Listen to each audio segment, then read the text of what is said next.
Derinkuyu, the hidden depths of ancient Anatolia. A sleep story from beneath the earth. Far beneath the soft hills of Cappadocia in central Anatolia, hidden beneath a plain village road, there lies a secret, ancient, vast, and carved by hands long lost to time. This is the city of Derinkuyu, one of the largest and most enigmatic underground cities ever discovered. It sleeps in the rock, in the silence, in the darkness, and in the memory of civilizations who once fled from the chaos above to find peace below. As you descend with me now into this ancient subterranean world, let each step quiet your thoughts.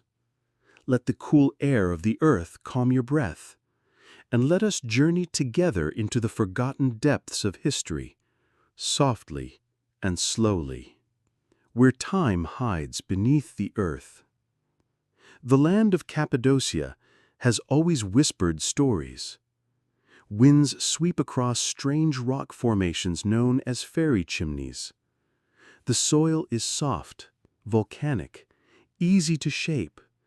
For thousands of years, people have carved homes into cliffsides, temples into caves, and in the case of Derinkuyu, an entire city beneath the surface of the earth. Discovered by modern historians only in the 1960s, Derinkuyu was known to locals but rarely explored. Its name means deep well, but what lay beneath was much more. At its deepest, Derinkuyu reaches nearly 85 meters, the height of a 25-story building. It stretches across multiple levels, connected by narrow tunnels, sloping staircases, and stone doors that roll silently shut. But this was no cave, it was a city. There were kitchens, chapels, wine cellars, schools, water wells, and communal rooms. There were air shafts and secret passages. It could house more than 20,000 people, not for a night, but for months at a time. Imagine it, an entire society disappearing below ground, living in carved chambers lit by oil lamps, surviving and thriving in total silence. The people of the deep. We do not know who first dug the tunnels of Derinkuyu. Some say it began in Hittite times, perhaps as early as the 15th century. Others believe early Christians, fleeing Roman persecution, expanded the city centuries later. Over time, layer by layer, generation after generation, the city grew. Each new invasion above, from Persians to Byzantines, from Arabs to Mongols, became a reason to go deeper below. But Derinkuyu was more than a bunker. It was a refuge, a community, a hidden world built not only from stone, but from trust and hope. In the upper chambers, families lived together, their lives lit by flickering lamps, their days marked by shared meals, quiet prayers, and whispered stories. The ceilings were low. The air was cool. Time slowed. Farther down, the rooms grew larger, designed for schools, markets, and worship. There was a mission to preserve not only life, but culture. The underground chapel still stands, carved with crosses, its arches worn smooth by centuries of hands in prayer. There, voices once rose in soft hymn, echoing gently across stone walls. A day beneath the surface. Let us imagine a day in Derinkuyu. The sun rises far above, unseen, but the people below wake slowly, with the dim light of lanterns casting soft shadows on curved stone ceilings. A baker kneads dough in a corner kitchen. The warmth from the fire glows on her cheeks. The smell of bread rises, comforting, familiar. In another room, children sit cross-legged, their teacher gently reading old parables. The stone walls around them are etched with symbols, reminders of faith and survival. Water drips gently from a nearby well. Its rhythm is calming, like the heartbeat of the city itself. Men gather to discuss news from the surface, brought by messengers who risk brief returns above. Their words are soft, their eyes thoughtful. The city listens, breathes, endures. Life in Derinkuyu was quiet, deliberate. There was no rush, no sunlight to chase. Time flowed like cool water, slowly, surely, silently.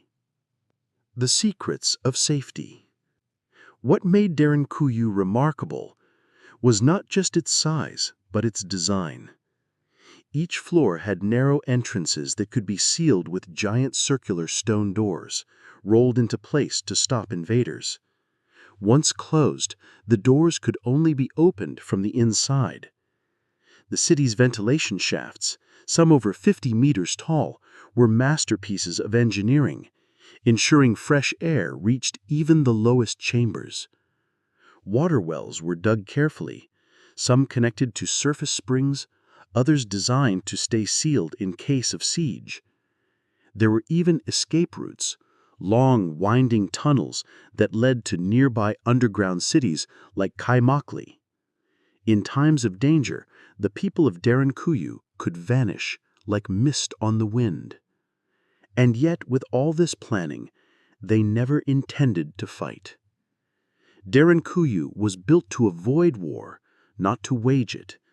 A city of peace, a city of preservation. The silence of stone. Imagine walking through its tunnels now. Your steps are soft on dusty stone. The air is cool and dry. Each chamber opens like a memory. You hear the faint echoes of history, not loud, but present. Perhaps you pause in a narrow corridor, running your fingers across the carved walls. You imagine the hands that once shaped this path, slowly, patiently. You enter a darkened chapel. There you sit. There is no rush. There is no fear. Only silence, deep, ancient, and kind. This is the silence of stone. It welcomes you. It holds you. And in this moment, it gently carries you toward sleep. Whispers of time. Derinkuyu was not just a place of refuge, it was a time capsule. In its chambers are the stories of those who could not write their names but carved their lives into stone, through presence, through patience, through survival. We do not know their faces, but we know their hearts. We know the mother who sang lullabies to her child beneath the ground, the priest who whispered prayers in the dark, the child who laughed while chasing shadows down a curved tunnel, the elder who told stories from memory as generations sat in a circle to listen. These are the whispers of time, not loud, not forgotten, still here, still echoing through the breath of Derinkuyu. And so, after weeks or months, when the danger passed, the people of Derinkuyu would ascend, one level at a time, slowly, carefully, back toward the light. Can you imagine that first step onto the surface? The warmth of sunlight on the skin, the sound of wind in the trees, the open sky endless and blue. And yet some part of them remained below, a piece of the soul shaped by the silence of the deep, the calm, the connection. They were no longer just surface dwellers. They were people of two worlds, of earth and sky. As you rest now, let that image stay with you. that even when the world above is noisy, chaotic, and uncertain, there is always a place beneath, carved from stillness and care, a place where breath slows, where peace grows, where time waits for you to return. Drifting to sleep. Let your breath follow the rhythm of the earth, in and out, cool and warm, like air moving through the shafts of Derinkuyu. Let your mind soften like the carved stone, shaped gently, slowly, by patient hands. You are safe. You are held. You are resting in the arms of something ancient and good.